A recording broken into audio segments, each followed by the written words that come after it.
The first thing is really making a call. When a parent decides that they need help, they make the call, or a caregiver or whoever, they make the call. There's going to be a live person that comes on. This person is live, skilled, has mental health expertise to get some specific information about what's really going on. Give me an idea of what's going on.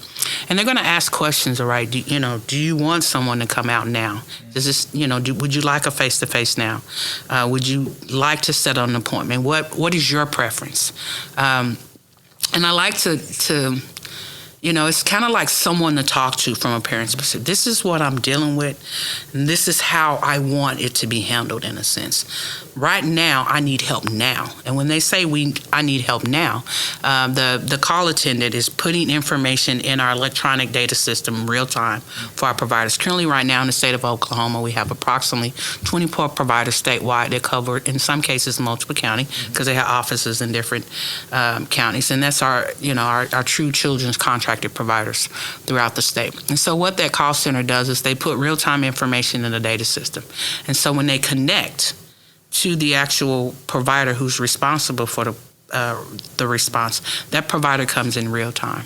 They do what we call a warm handoff and connect the actual caller to the actual response team and give them an opportunity to exchange information, maybe a little bit more detail. We look at information such as safety. Are there any dogs in the home?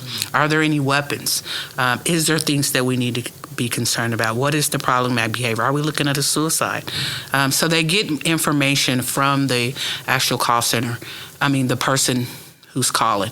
The actual provider that's responding will have this information, and before the actual call center completely transitions that call, that asks the actual caller, is it okay if I drop? Do you have the information about the agency that's going to be responding?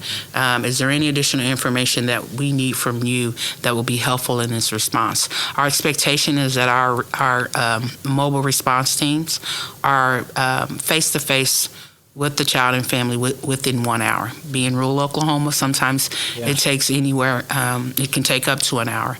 In most cases, the parents are not available at that time because what you have to understand, sometimes parents call in crisis and they're at work. And something happened the night before and they just didn't know how to handle it, but to them it is a crisis. And so oftentimes we'll do what we call deferred, where we actually will see the child and family within 24 hours. But our immediate response is to get to that child and family within 1 hour. Yeah. So the actual mental health professional goes out and meets the child and family in the home in order to begin to assess and determine what's taking place and how do we get this resolved. Ultimately, our goal is to keep the family stable at home, in the community, to the best that we can. But sometimes we know that is not at all possible, so we look for other options, such as higher levels of care and acute hospitalization when in fact that is a need. But our ultimate goal is to really respond, to provide the assistance, and to maintain those kids and families in their home and in their community.